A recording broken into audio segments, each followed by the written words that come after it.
varios proyectos muy interesantes. Has pasado por consultoría, has pasado por dirección de proyectos de turismo, por dirección de proyectos artísticos, ¿no? Y ahora estás desde hace un tiempo por tu cuenta, volando, experimentando con esto que es ser creador en YouTube. Te sientas en esta mesa con casi 10.000 seguidores en YouTube, que después nos contarás cómo has conseguido esto, porque me parece alucinante. Y estás haciendo contenido, creo que empezaste muy bien, empezaste de una forma sin saber muy bien cómo, y la vida te está direccionando hacia, cuéntamelo tú, es decir, naturaleza, humanización, qué pasa con las personas, que yo creo que esto en el momento en el que estamos, con Facundo lo hablamos muchísimo, de inteligencia artificial, de cómo la tecnología impacta en nuestras vidas y en nuestros negocios, estás como picando en un clavo que de repente estás viendo que hay mucho resultado por aquí, ¿no? Va como a contramano, podríamos decir. Sí, todo el mundo habla de inteligencia artificial y tú hablas de personas. ¿Qué significa esto, Albert? Uy, empezamos fuerte, con la pregunta. Bueno, yo busco lo natural, volver a lo natural. Parto de la base que como sociedad hace como 200 años que de alguna manera tomamos un camino que desde mi punto de vista, en mi humilde opinión, nos hemos torcido un poquito. Entonces nos hemos alejado de nuestra parte natural, de nuestra conexión con la naturaleza y desde nuestra conexión como seres humanos, o sea, nuestra manera de vincularnos con las personas, de cómo habitamos, etcétera, etcétera. O sea, esto es un sinfín de cosas que nos hemos alejado y de alguna manera me gusta trabajar como para ir a esa mejora de la calidad de vida de las personas a través de entender cuáles son nuestras necesidades más esenciales y más naturales. ¿Nos estamos desconectando como seres humanos? Sí, vale. total. ¿Y qué precio pagamos como seres humanos por esta desconexión? La infelicidad. Somos una sociedad totalmente depresiva, desconectada, sin objetivos, con vacío existencial. Ese yo creo que un precio bastante caro. La verdad. Sobremedicada también para, claro, para llenar el... Para intentar no ver, digamos, esa sensación. Y aquí nace este proyecto que es Symbiotia, que lo lideras tú, lo pilotas tú, que intenta reconectarse, ¿no? Buscar esta conexión, pero lo haces a través de documentales. Explícanos esto un poco. Bueno, es compleja la historia. La historia es muy... Es que es una buena historia. Es una buena historia. Cuéntanos todo y exagera. Pues mira, Symbiotia surge después de haber estado viviendo 6 meses, que no sé si esta fase la conoces tú, pero estuve viviendo 6 meses en el bosque. Sí que la conozco. Yo he estado muy conectado con la naturaleza desde muy pequeñito, Ajá. pero eso, digamos, 6 meses en el bosque fue como sentir una energía brutal y decir, bueno, todo esto que yo de pequeño siempre me había sentado bien, veo que está ocurriendo algo, vamos a ponernos a investigar y por qué ocurre esto, ¿no?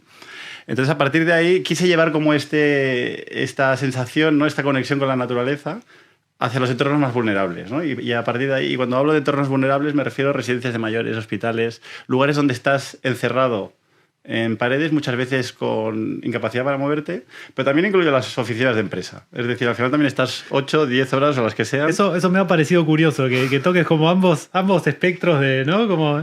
Para mí son lo mismo con necesidades distintas, pero al final estás en un lugar que no es natural para el ser humano y que tiene un impacto en ti. Entonces, todo lo que puedes hacer, además, aparte estás pasando muchas horas de tu vida. Claro. Algunos están las 24 horas y quizás para el resto de su vida. Entonces, y no se han tenido en cuenta cómo mejorar la vida de estas personas. Entonces, para mí surge un poco de esta frustración de que el mundo se ha hecho feo. Y cuando digo feo... Y ya cuando digo feo no es una cuestión estética decorativa, sino es un lugar no sano. Y entonces se pueden hacer muchas cosas para mejorar la calidad de vida de las personas. Entonces, ¿cómo reconectamos a estas personas? Pues bueno, hay muchísimas cosas. O sea, ahí es donde empieza mi camino y donde se va abriendo. Y me mencionabas que qué pintan los documentales en todo esto, ¿no? Yo inicié sobre todo tocando los espacios físicos, ¿no? Es decir, estás en un hospital, yo creo que estaremos todos de acuerdo que tú entras a un hospital y no dices, oh, qué lugar más maravilloso para obtener salud, ¿no? Pues se supone que si vas a un hospital vas a recuperar la salud, ¿no? No es lo que piensas, ni por el olor, ni por el ruido, ni por las luces, ni por... Es decir... A veces ni por el trato. Sí, a veces ni por el trato. Bueno, el trato seguramente es lo mejor.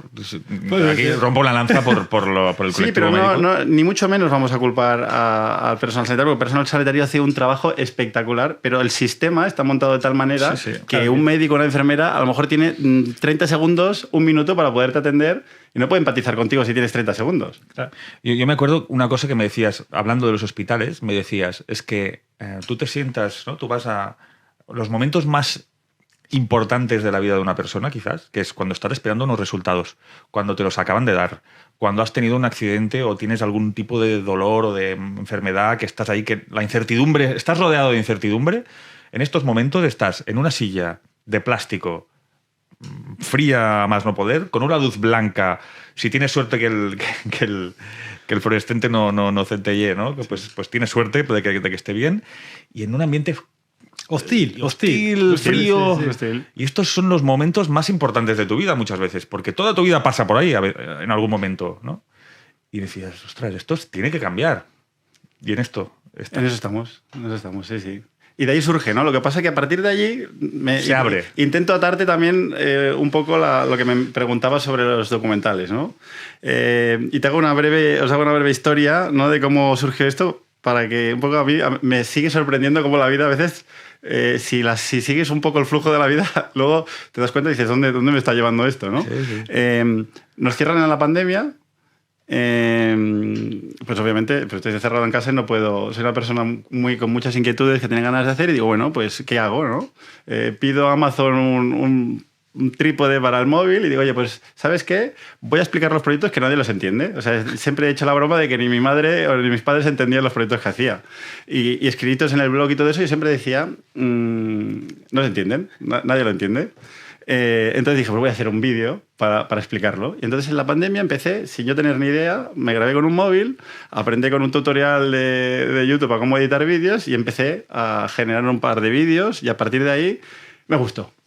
Me gustó y vi la potencia que tiene de comunicar emociones y demás a través del audiovisual. Aparte, como soy muy obsesivo, entré como en una locura de cómo pongo esta música, cómo pongo esto aquí, cómo pongo este mensaje, me puedes investigar como un loco. Un túnel de horas, ¿no? No, claro. Lo bonito de la pandemia, por decirlo de alguna manera, es que no tenía... eran gratis las horas. Es decir, por primera vez en mi vida podía dedicarle horas a cosas que en otro momento, pues con la aceleración y demás, no las podía hacer, ¿no? ¿Cuánto mejor sería el mundo si todos tuviéramos más de esos tiempos, ¿no? Para dedicarnos a explorar en vez de seguir en la dinámica de ir a la oficina y demás. Totalmente.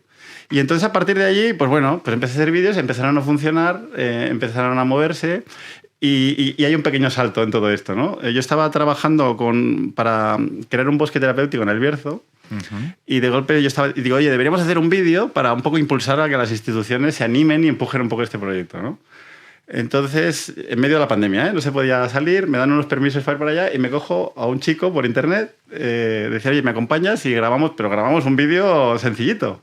En El Bierzo. En El Bierzo. Entonces yo llego allá con esta persona que no la conocía para que me ayudase a grabar. Llego al Bierzo, me llaman de la televisión, me meten en un plato de televisión en directo y me presentan como director de cine que venía a preparar un documental para... Entonces, claro...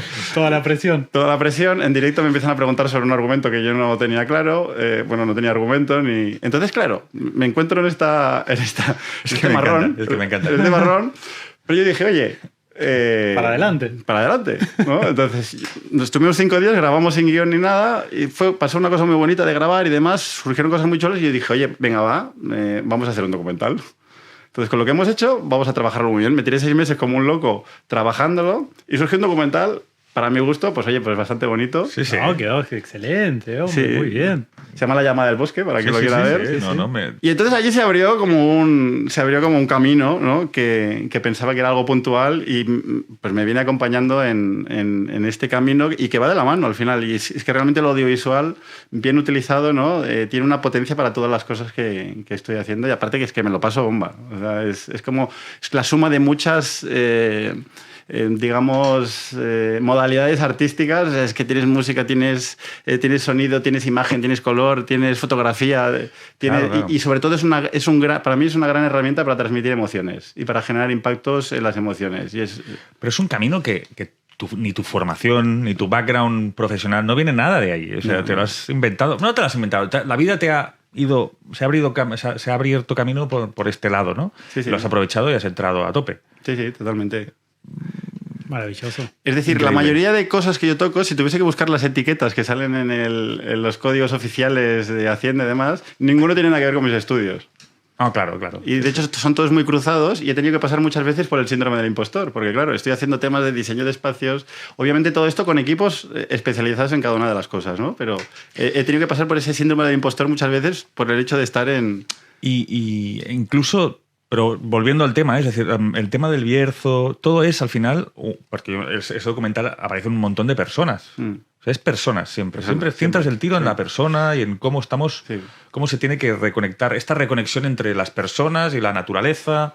Es el tema recurrente y estás como... Sí. Para mí siempre todo, ya sea un proyecto de consultoría, un proyecto de transformar espacios, un proyecto de audiovisual, siempre es ir a preguntar a las personas de la manera más pura posible para que ellos puedan realmente expresar cuáles son sus verdaderas necesidades. Intentar escarbar, porque normalmente las primeras cosas que decimos son mentira. ¿Sabes? O sea, entonces todo el proceso siempre es ir como a buscar lo auténtico. Claro.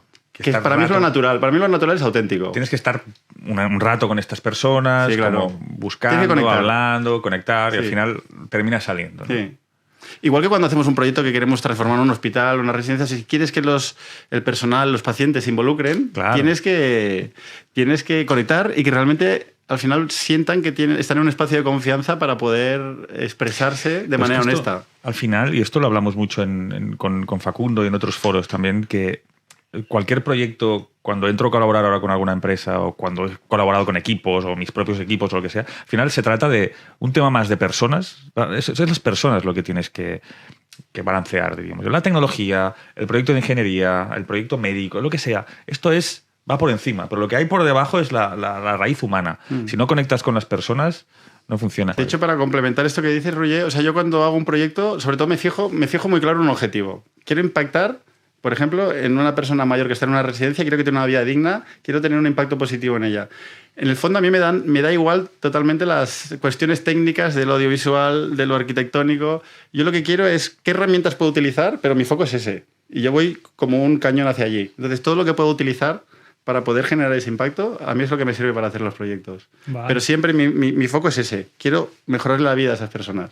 Y tú has desarrollado un método especial, ¿verdad? Para trabajar con esto. O sea, tienes como tu propio método en el cual hacen estas evaluaciones de los espacios. Pero al final es dedicar tiempo. Vale. O sea, no hay una matriz muy rápida para mí. Al menos yo no la he descubierto. Para mí es pasar tiempo. Sí que tengo ciertas formas, metodologías para poder llegar, ¿no?, a esa parte auténtica de las personas. Pero hay que destinar tiempo. Vale. Que es generalmente lo que no hacemos. Entonces, has utilizado la palabra impacto. ¿Qué impacto? ¿En qué impactas? ¿En la comunidad? Porque, por ejemplo, en la comunidad del Bierzo, yo pienso que solamente moviendo este tipo de comunidades que están un poco en la España vaciada, ¿no? Esto que no trabajas, estos documentales siempre son en zonas más rurales, ya tiene un impacto sobre la comunidad. ¿Pero qué buscas, además? ¿Comunicar lo que está pasando allí? A ver, cada proyecto tiene un objetivo. Es decir, depende, cada proyecto tiene una cuestión que perseguimos, ¿no? O sea, no todos siguen una... Pero, por ejemplo, si transformamos una residencia de mayores, el impacto que quiero buscar es que estas personas tengan una vida digna el tiempo que vayan a pasar en la residencia. Sí, claro. Que no sea un parking de transición hacia otro estado, sino que sea el tiempo que estés allá, puedes maximizar tu calidad de vida, ¿no? Entonces, dependiendo, ¿no? Por ejemplo, si estamos haciendo un proyecto de diálisis, pues bueno, pues qué necesidades tienen concretas las personas de diálisis, qué problemas se están encontrando. En la cuestión de los documentales, pues en este caso del Bierzo, pues una zona despoblada, donde se estaban dejando morir una serie de bosques, pues a partir de allí, oye, se empezaron a juntar, se pusieron en común. Lo que me gusta de estos documentales es que se pueden poner en común muchas entidades que de otra manera es muy complicado, si le pones esa intención, ¿no? Claro. Hicimos un proyecto en Burgos donde me dijo uno de los alcaldes, dice, es la primera vez que los 4 pueblos, que de alguna manera estamos peleados nos hemos juntado por este proyecto. Es la primera vez que nos juntamos. Esto es la magia. Es la magia. Pero claro, pero hay un objetivo, ¿no? Yo siempre digo, a mí lo que me importa es ese objetivo, no perderlo de vista. Bueno, cada proyecto tiene un objetivo. Interesante que te convertís como esta conexión que une, por ejemplo, en este ejemplo, a los 4 pueblos, ¿no? O sea, es este proyecto que es lo que los une, es donde encuentran este espacio en común. Es que vuelvo un poco a lo que nos hemos desconectado. Si tú te conectas con la parte esencial de las personas, eso es... No hay problemas de política, de poder, ni de club de fútbol, o sea, cuando conectas con la parte esencial, esa cosa lo tenemos en común entre todos. Cuando vas a algo como un poco más elevado, y no me estoy poniendo... me estoy poniendo trascendental, pero eso traspasa y eso une, porque eso es lo que nos conecta a nosotros como seres gregarios. Para mí es el tema de la visión, ¿no? Y lo que dice Simon Sinek, que es el tema del start with why, todo esto. Si tú tienes claro el por qué haces las cosas, y esto lo hablo muchas veces cuando estamos hablando de temas del libro, de no, formaciones y todo, que es como, si tú tienes claro el porqué, pero el porqué de cualquier equipo, de cualquier empresa, incluso el tuyo propio, esto es lo que te aclara y te despeja el camino. Porque yo entiendo que en el momento que los alcaldes entienden cuál es el porqué de este documental o de esta actividad, se alinea todo. El problema es cuando nadie, yo no entiendo muy bien por qué lo haces, el otro no sé qué interés tiene. Generalmente no lo entienden al momento, ¿eh? Lo Claro, entienden a necesitas posteriori. tiempo. Entonces, Sí. o sea, tiene que haber alguien que eso lo arranque antes. Y porque para llegar a esta capa que está más abajo necesitas tiempo, que es lo que dices tú. Porque no estamos acostumbrados a hablar a este nivel de lenguaje. Necesitas como pasar tiempo Y que demostrar que cosas. Es decir, normalmente estas cosas hay un escepticismo siempre. Entonces tú tienes que... Yo al menos he aprendido a caminar para adelante. Entonces, incluso a veces donde nadie te está viendo eso, Ajá. pues tú camina. Y en el momento que te vean solo caminando tipo Don Quijote... El Forrest Gump, ¿no? Como Sí. que se gira y hay exacto, 300 tíos exacto, detrás. tal cual. De hecho, esta semana pasada estuvimos, este proyecto que te he mencionado de Burgos, Sí.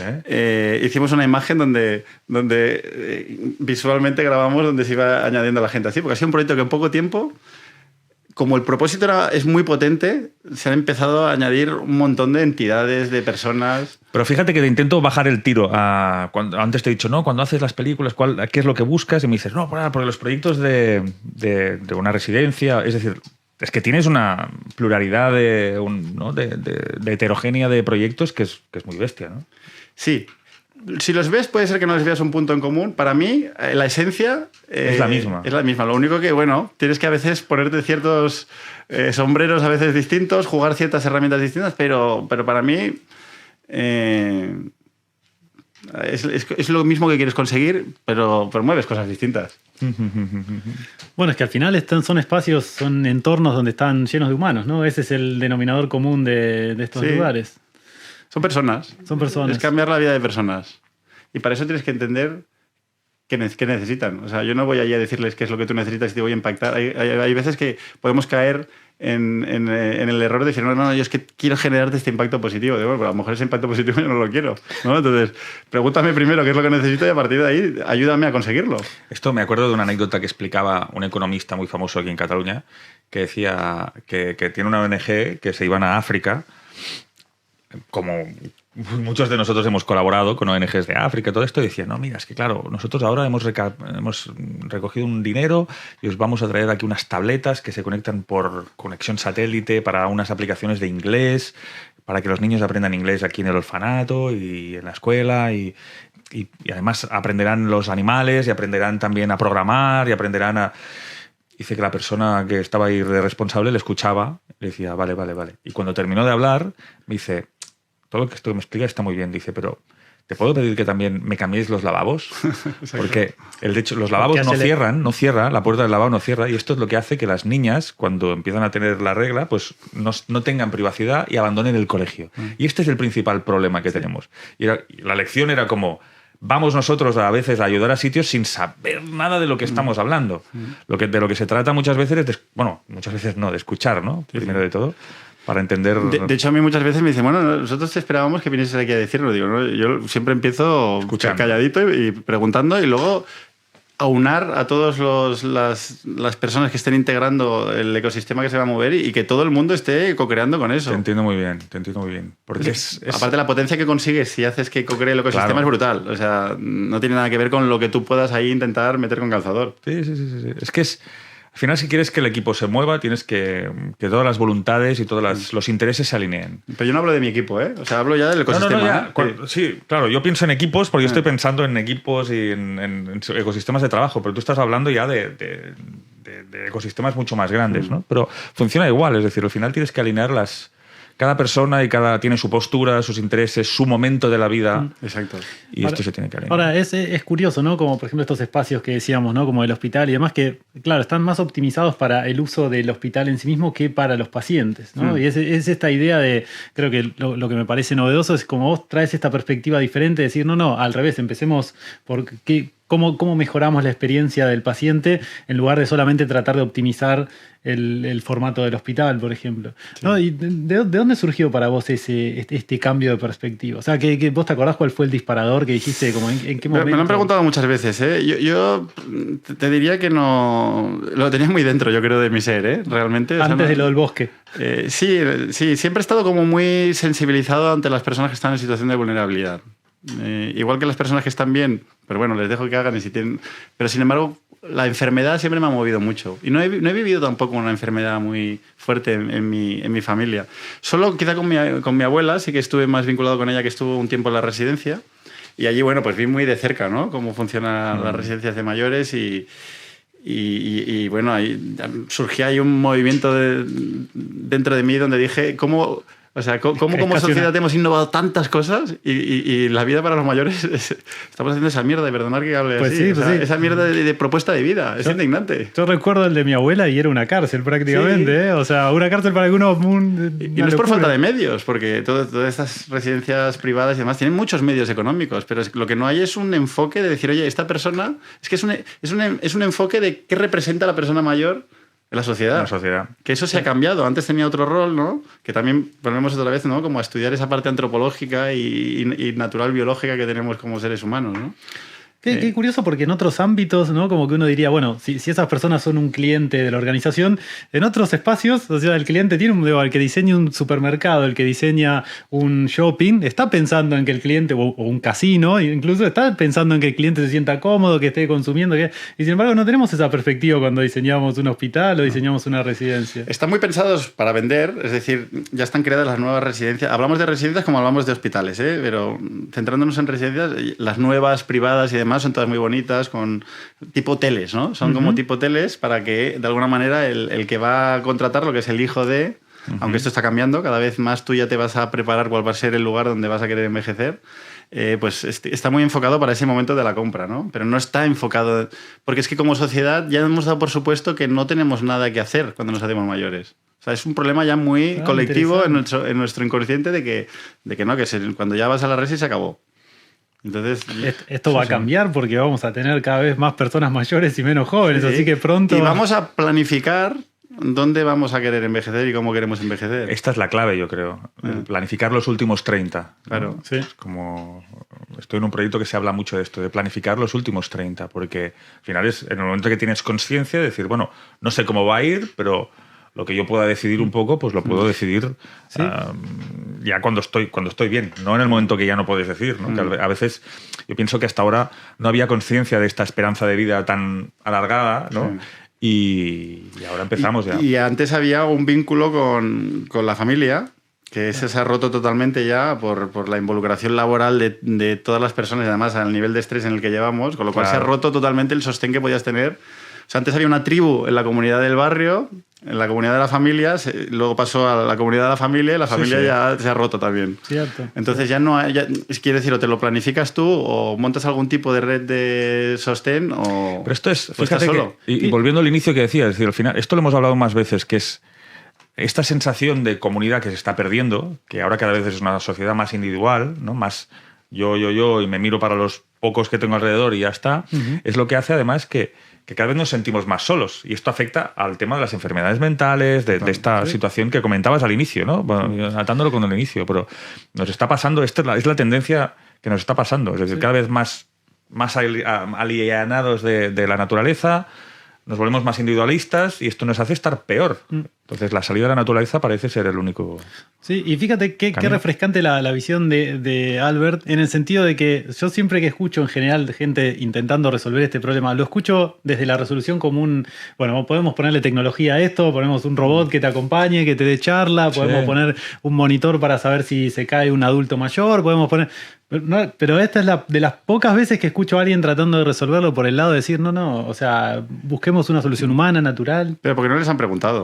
Pregúntale a una persona mayor en la residencia qué es lo que quieren, que te vengan a visitar tus familiares. Claro. Que alguien te coja de la mano, que la persona que te está atendiendo te coja de la mano, te escuche y te escuche una historieta que a lo mejor la has repetido 50 veces, pero que te escuchen. No quieres más. Y eso es natural, para mí es naturaleza, no es naturaleza solo es tema de plantas, es la naturaleza de nuestro ser, de que nos queremos sentir queridos. Es inteligencia natural, ¿no? Sí, es inteligencia natural. Es volver a lo natural. Pero eso es lo menos escalable, ¿eh? Correcto. O sea, porque lamentablemente, digo, en una sociedad que cada vez va a tener más mayores de los que vivirán en residencia y probablemente menos gente joven y menos personal que los pueda atender, o sea, lamentablemente es lo menos escalable es el humano. Totalmente. Como emprendedor, mi gran handicap es que mi modelo de negocio es muy poco escalable. O sea que si alguno de vuestros seguidores enfocados a tecnología me quiere dar algún consejo sobre ello... Sabes que esto es el desafío. Esto es el desafío. Es el desafío. De hecho... Sí, pero fíjate que la reflexión una vez y otra sigue siendo de que nos vamos cada vez a un mundo en el que todo estará más automatizado, inteligencia artificial, tecnología, etcétera, pero que el valor de las personas y el valor del ser humano es ser más humano. Si no nos agarramos a este valor y a estos principios, es que no servimos para nada, porque es que seremos sustituibles. Totalmente. 100%. Y lo bonito es que esa parte no es sustituible, lo que te mencionaba de coger de la mano. Eso no puedes. Dudo que haya ningún... No lo sé, la tecnología no sé hacia dónde irá, pero dudo que eso no ocurra, porque es una magia que pasa, esa mirada, te miro a los ojos. Yo creo que eso no ocurre. Sí. Eso lo están haciendo los animales de compañía ahora. Sí, es verdad. En sustitución de porque no lo estamos haciendo nosotros. Soy un gran defensor del contacto con los animales y los beneficios que tiene. Pero claro, están haciendo la función que no hacemos como humanos entre nosotros. Claro. Sí, pero es más individualista, fíjate, ¿no? Es como yo tengo mi perro, yo tengo mi gato. Pero te hace conectar con una parte más blandita de tu corazón, que estamos como todos muy endurecidos. Y yo te quiero preguntar, porque yo creo que en el diagnóstico y en cómo lo estás haciendo, yo creo que todo el mundo que nos esté escuchando puede estar muy de acuerdo. Es como es de esas cosas que dices, claro, ¿no? Pero claro, cuando tú vas a hablar con un director de una residencia, un alcalde, un director de una empresa, ¿no? Que tiene que hacer algún cambio, ¿cómo te reciben? ¿También necesitas tiempo para llegar a bajar esta capa? Porque yo entiendo, me atrevo a pensar que es bastante fría, al inicio es bastante frío, o tienes que dar en la persona adecuada. Una hablando ya un poco, vosotros que sois especializados en emprendeduría y demás, como estrategia de ventas, por decirlo de alguna manera, yo no hago una salida de venta. Yo no voy a vender. Outbound. Yo no hago outbound. Yo no voy a llamar por teléfono ni a ofrecer a nadie, porque si le ofrezco a alguien que no está sensibilizado con esto, es perder el tiempo. Estás perdiendo el tiempo. Es decir, yo no hago eso. Yo, un poco por lo que me mencionabais, yo al final lo que he hecho ha sido hablar sobre las posibilidades que considero que se pueden hacer y a partir de ahí me ha llamado gente. Entonces el que te llama de alguna manera ya está. Es el que no está tan frío. Esto es lo que hablamos alguna vez de los niveles de conocimiento. Es decir, una persona que está fría, pues ya no la contactas. Tú vas a buscar, generas contenido para calentar a la gente, ¿no? De pasar de un nivel de conocimiento 0 a un nivel de conocimiento de, ostras, este problema lo podemos tener nosotros también. ¿Qué podría hacer? Y entonces cuando la gente ya tiene este problema, te está escuchando, te conoce y tal, te llaman. Pero claro, es otro mundo a nivel comercial. Sí. Porque es más lento. Pero la conversación está ya encarada. Está encarada, sí. De hecho, cuando ya vienen a hablar conmigo, ya prácticamente saben muchas de las visiones que tengo yo sobre... Porque al final todas las investigaciones las desarrollo mucho. O sea, me pongo a crear como qué nuevas hipótesis se podrían hacer de nuevos tipos de residencias. O sea, ya me he avanzado como en ese proceso que haría con ellos. Claro. Hablo de residencias, pero bueno, lo extrapolamos a todo el tipo de entornos que podríamos hablar. Pero sí, al final de alguna manera es una llamada que yo te diría, ¿no? Llamada de un loco que llega a otro loco que lo conecta porque está investigando sobre eso y llega a ti. Increíble. Entonces, de alguna manera hay una comunicación fácil en el sentido que ya está muy segmentada el match. Sí. Yo, Albert, te diría que esto de la parte esta de negocio lo hablaremos otro día, seguro, porque me interesa mucho saber cómo estás haciendo todo esto. Vale. O sea que... Sí. Vamos a explotar esa parte. Sí, seguro. Muchas gracias por estar aquí con nosotros. Un placer. Ha sido un tremendo placer. Muchas gracias, Albert. Te seguiremos. Invitamos a todo el mundo a seguir ¿cómo te pueden seguir? En Symbiotia en YouTube o en Instagram o la página web de symbiotia.com. Lo dejaremos en los comentarios del capítulo para que la gente te siga, porque sin duda es flipante ver lo que haces y de la forma que lo haces, porque es muy diferencial. Todo el mundo está hablando de automatizar un montón de cosas, nosotros también. Y tú estás aquí como picando piedra y dedicando tiempo y cariño, ¿no? Que es lo que... Introduciendo tecnología también, ¿eh? Sí. Pero al servicio, como os decía, al servicio de ese foco. De este objetivo. Gracias, Albert. A vosotros. Gracias, Albert.